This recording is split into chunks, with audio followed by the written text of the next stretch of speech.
Brethren, separate the flesh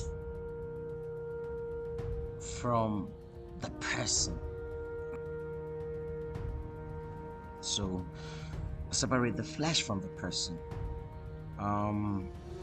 Another great way to forgive or pardon your brethren, another great way to pass over an offense, another great way to overlook the next person's behavior is to recognize that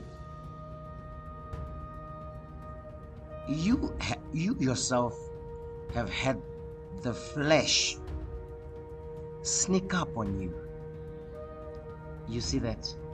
You yourself have had the flesh sneak up on you.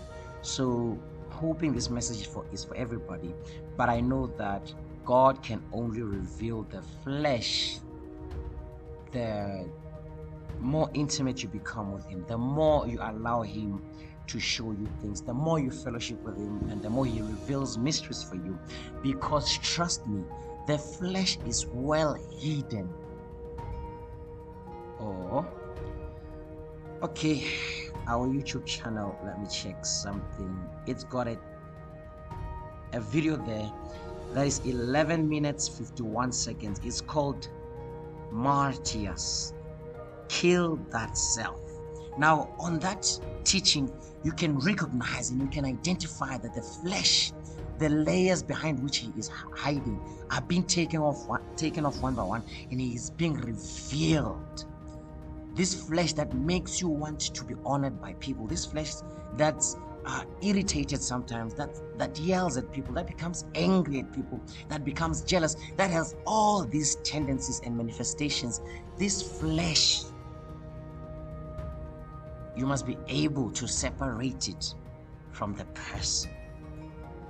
Number two, in order for you to forgive them, in order for you to pardon them, recognize that you yourself have had the flesh sneak up on you.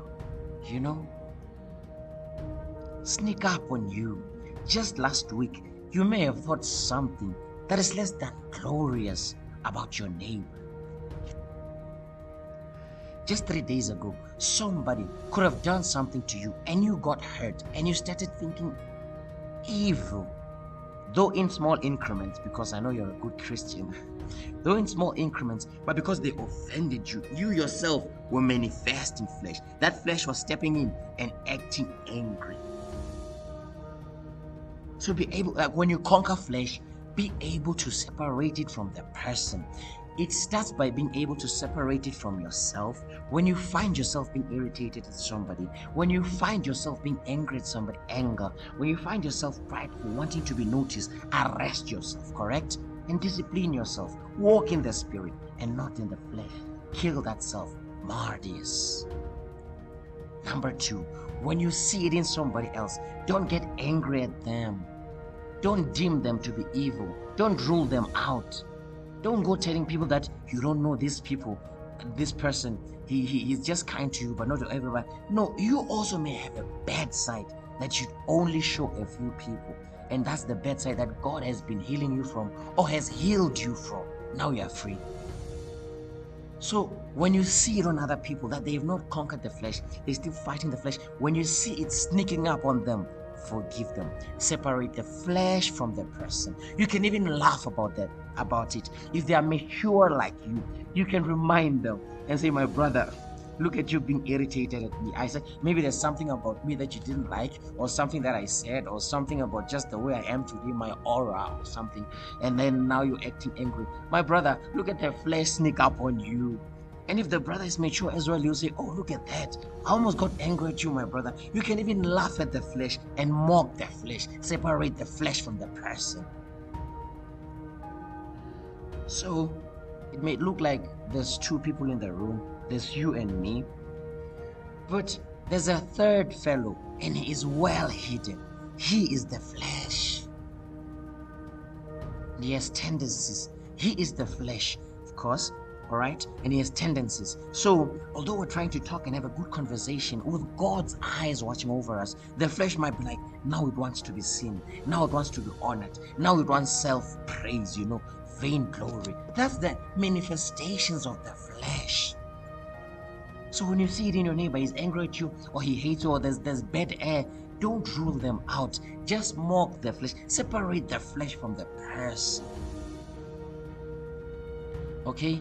Separate the flesh from the person. And if you're grown in faith, you're mature, you pass over an offense. You forgive the brother for having had the flesh sneak up on him, and you pray for him, of course. So if you're struggling about this, just remember, you yourself may have had the flesh sneak up on you just last week. So remember, identify the real enemy. The enemy is sin. It's not your brother. It's not the political party or the other political party. It's not the black guy or the white guy. It's not the dude who's annoying. It's not the dude who talks too much. It's not the dude who is not fun, whose company you don't enjoy. It is sin, my brother and sister. And flesh tries to solve the sin issue in aggressive ways. Pardon the flesh. Separate the flesh from the person and love the person. Why must you love him? Because when you were yet a sinner, when I was yet a sinner, when I was yet darkness, God loved me in it. He separated the flesh from me and he loved me. Now when he was done loving me, he taught me. Then he started from scratch, saying, my young child, now kill that self, die to self, begin to die to your flesh. You know, now there's less of my flesh than my spirit, and it's a beautiful thing. But God separated the flesh from me, then I can do it for another one. Do this for your brothers and sisters. Separate the flesh from them. Yes, they act irritable to you, and you almost are tempted to be angry at them, like why are they treating me like this? Don't they see who I am? And this, like, that's just your flesh wanting to fight back. Separate the flesh and love your brother and pardon your brother. And while he is yet darkness, forgive him, because God forgave you. So separate the flesh. Be mature enough. This is a well-hidden enemy, but the wise in spirit can identify it and deal with it righteously. Separate the flesh from your brother and separate the flesh from your sister. So the Bible teaches us that when a brother or a sister refuses to repent, they are acting like children who are not children of God. Because children of God gravitate towards righteousness, gravitate towards light. And he does instruct us to actually have them, out of the church. But even when they're out of the church, we don't hate them. That's why we separate the flesh from the person. My brother, my sister, separate the flesh from the person. The flesh is that thing that acts out of fear and not out of faith, not out of trust in God. So even when you see it in another person, pardon it, forgive it, and forgive the weakness of your neighbor. And what does the flesh want behind your neighbor in a way? The flesh in your neighbor, it wants to be honored, right? It wants to be recognized. It wants to be respected. He wants to be seen, wants to be appreciated. The flesh in your neighbor wants, it wants honor, but it's approaching it in fear instead of him crucifying the flesh and having faith in God to be honored. So that's why he's acting that way. That's why she's acting that way. And you having wisdom, you having understanding, you pardon the flesh in your neighbor.